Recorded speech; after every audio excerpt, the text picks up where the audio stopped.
Among other things that caught my eye that I've not yet referenced, there's a story from The Hill that relies in part on Washington Post reporting. Many of us have wondered, when Vice President Mike Pence was ushered out of the well of the joint session of Congress on January 6th, where'd he go?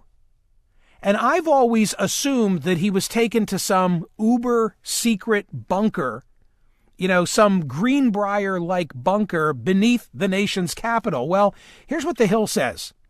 The Secret Service escorted former Vice President Mike Pence to an underground loading dock during the January 6, 2021 attack on the Capitol, where he waited with his wife and daughter for around 5 hours. During a Monday trial for New Mexico County Commissioner Coy Griffith, Secret Service Inspector Linnell Hawa testified that Pence was evacuated from the Senate chamber at about 2:26 p.m., was taken to a loading dock underneath the Senate Plaza. Griffith, the second January 6 rioter to head to trial and founder of Cowboys for Trump, faces charges of disorderly conduct and entering and remaining in a restricted building. So the point is, through the prosecution of individuals responsible for January 6, or, as I've long said, keep your eye on the civil litigation that is then going to conduct discovery, and that's where I think we're going to find out a great deal about President Trump's activities on January 6. We will get the full story. Going to take time, but in dribs and drabs, more and more details still come out. From yahoo.com, also posted at smerconish.com, Sarah Palin says she'd serve in late GOP Representative Don Young's House seat in a heartbeat. She is weighing a possible run for Congress, is what she said. The former Alaska governor told Newsmax it would be an honor to replace him. I don't know about Sarah Palin, TC. As a congresswoman from the great state of Alaska, I can only attest to her skills as a cameo personality. Oh, that's because true.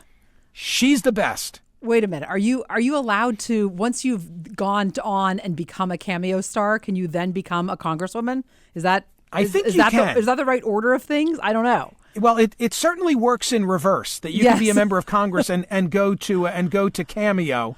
But I told the story. My wife had a milestone birthday in December. I feel like the longer it gets from the birthday, the more that I can reveal these things without being reprimanded on the home front. Oh, it was revealed. This part of it was revealed.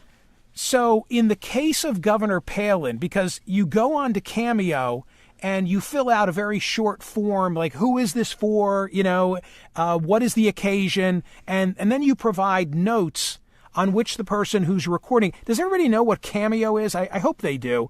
I mean, Cameo is a celebrity message, and they run from $20 to a couple of $100. I think, like, if you spend $300, you get Rudy Giuliani. Is it always the same amount of time that the person, in other words, so the person tapes a message for you to give to someone else or to have for yourself if you want it? But that's the idea. I guess, sure. Maybe like 30 seconds or a minute? I asked, no. I mean, I ordered 3 for my wife.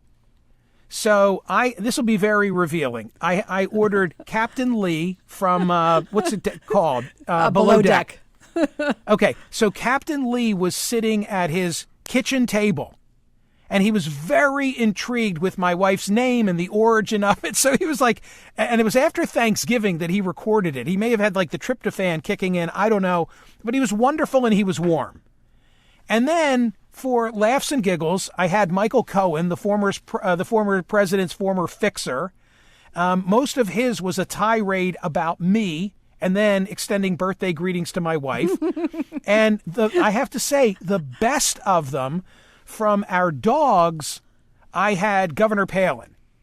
So I gave Governor Palin, again, in this little form, the names of the dogs and the fact that this was the dogs wishing my wife, and she totally rolled with it. Well, in my recollection, because you had me pull some of the audio for the show, so I got to see it, was that she's like stepping outside. It's snowing in her backyard in Wasilla. Yeah. She gives you a 180. Like, there was so much to it. Well, I in the notes that I gave, to Governor Palin, I said that our neighbors complain about our dogs barking. And so she takes out her phone and she spins around like a 360, And she said, my neighbors don't complain about our dogs. No one to see them. Very funny. Yeah. Really good. Yeah. So anyway, Sarah Palin may be running for Congress. I don't know, but she's great. She's great on Cameo. From NBC News, headline, Stormy Daniels must pay $300,000 to Donald Trump after losing defamation case appeal. Adult film star Stormy Daniels has lost her appeal in her failed defamation suit against Trump, leaving her owing $300,000 in legal fees, I guess a form of loser pays in this case. She says she will go to jail before she pays a penny. Trump hailed the ruling by the appellate court that he often bashed as president. Right, it's the Ninth Circuit. That shouldn't get lost on anyone. This is arguably one of the most influential, but these are the Western states.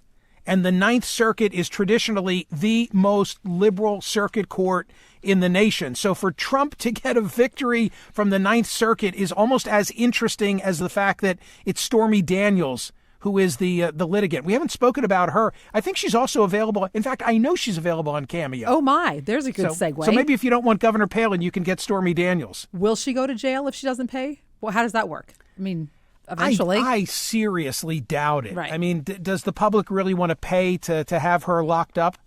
I think you'd be doing her a favor. I'm sure her rate for Cameo and other things Cameo would go from up behind bars. Well, now that would be really interesting. Gas prices remain high. CBS News story at Smerconish.com today. This is interesting. Might there be stimulus checks in the offering for people paying more at the pump? Americans already faced searing inflation when gas prices surged to an all-time high earlier this month. Now, some lawmakers want the federal government to offer stimulus payments or rebate checks to help reduce the pain at the pump.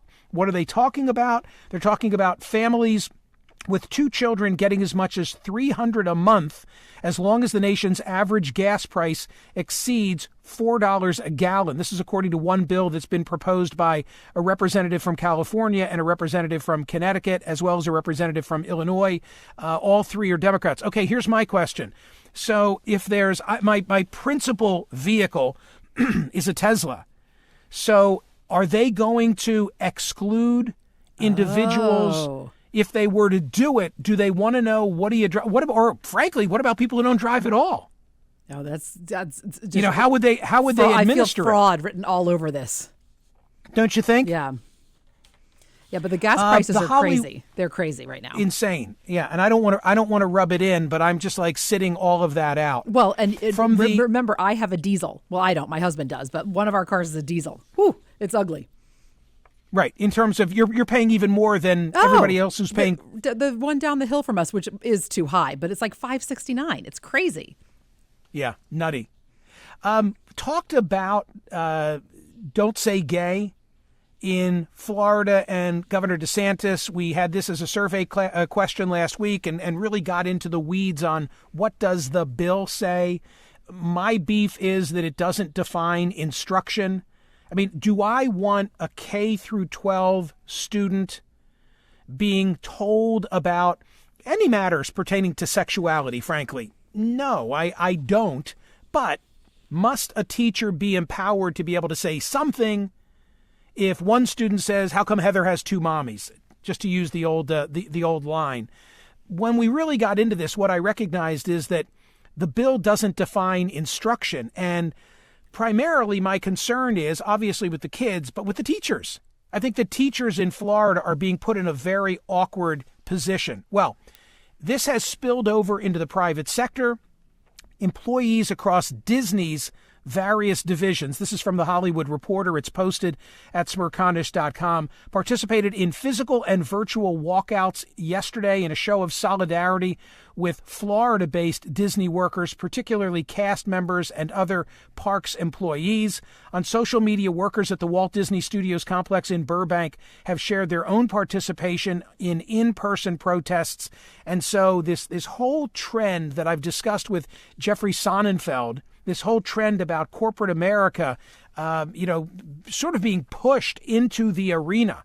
whether it's guns, whether it's immigration, whether it's doing business in Ukraine, or whether it's what's your position on Don't Say Gay, continues and grows, which is something that we really haven't seen recently in a political context.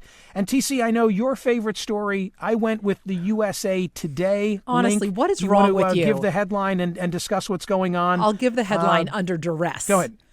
Okay. Jamaicans. Oh, I can't even. Why did you have to pick this one? There are so many nice headlines about their royal tour, and this is the one you pick? Really? Come on. Well, this one was written in anticipation of the trip. Now the trip is underway. It's 99%. Go ahead. And I just want to say, positive, 1% negative. I just want to say I see Meghan's hand in all of this.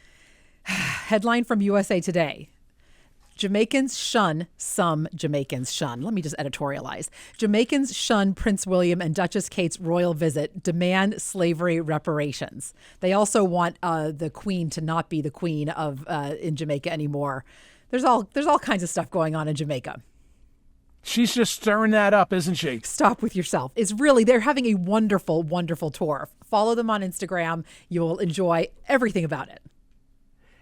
In an otherworldly sense, from NPR to infinity and beyond, as we say, there are more than 5,000 confirmed planets beyond our solar system, according to NASA, in a milestone for astronomy and possibly the search for extraterrestrial life. NASA's Jet Propulsion Lab confirmed that there are now 5,000 known planets beyond our solar system. And TC, what is it that I want to know? I know you know me. Go ahead. Well, I do believe that you want to know if there are people on the planets. Are they religious?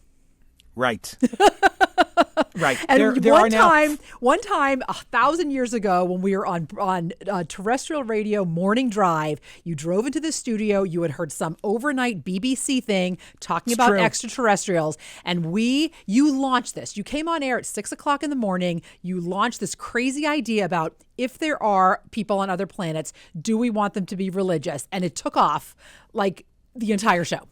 Yeah, my version is that it was some type of a telescope development story, that we were going to see light years. I don't even know how to verbalize this, but that we were going to get a glimpse way the hell out there, okay, like never before. And the whole time I was driving to work that morning, all I kept thinking is, what if we find something? And I don't know why this was my first thought. But it was. Do we want them to be religious? Right? I mean, so many wars fought over religion. And I'm distressed, speaking of Ukraine, about the role of the Orthodox Church, meaning Patriarch Kirill. I don't want to speak for all Eastern Orthodox because it's really a Russian thing in terms of how supportive they are of Putin. But yeah, I was again thinking when I saw the NPR story about the old religion question. And one more, if we might. This comes from the Daily Mail, so it has to be true. Exclusive: NYC's elite are in a tizzy after the Justice Department inadvertently published a list of 121 clients, including lawyers, businessmen, and socialites who solicited Sarah Lawrence, sex cult victim who was forced into prostitution. Did you read this story? I did. Yikes. And it was one of the fathers out of the dorm room. Like, this is all crazy. Right? I mean, that's all you have to say? Well, no, I just thought that was crazy. That was going on. The Sarah Lawrence prostitution thing TC, was one of the fathers. You want to know who are they? They're not named. They're not named. Right. They're just described. They're described. Yeah, like a top executive at the Gap clothing firm and her husband. So of course everyone must know who that is if they're there, right? Don't you think? Yes. That's what I thought. Yes. Or how about this? A former New York State Supreme Court judge also named. Everyone's going Everybody crazy. knows who that is. Not us, but yeah. Everybody. Another alleged client is a painter who has studios in Manhattan's East Village and Italy. Okay, again, that's got to be a small list. Right. They're going to figure that out, right? Right. A third is an architect famous for designing college and university buildings. How many of those could there be? Okay, so here's the question, Michael. Why did they I mean, the list was public briefly and then was taken down. Why didn't the Daily Mail name everybody? I have to believe fear of litigation. Got to be fear of litigation. Yeah. By the way, final headline I'll reference, and there are more there at Smerconish.com. Make sure you're checking out the newsletter, the daily headlines. If you want to understand how St. Peter's became this year's Cinderella team in the Sweet 16, read the 538 analysis. That, too, is posted at Smerconish.com. Don't just go and vote. Look at the fabulous content and make sure you've subscribed, registered, because it's free, to the daily newsletter. As we say, balance delivered daily.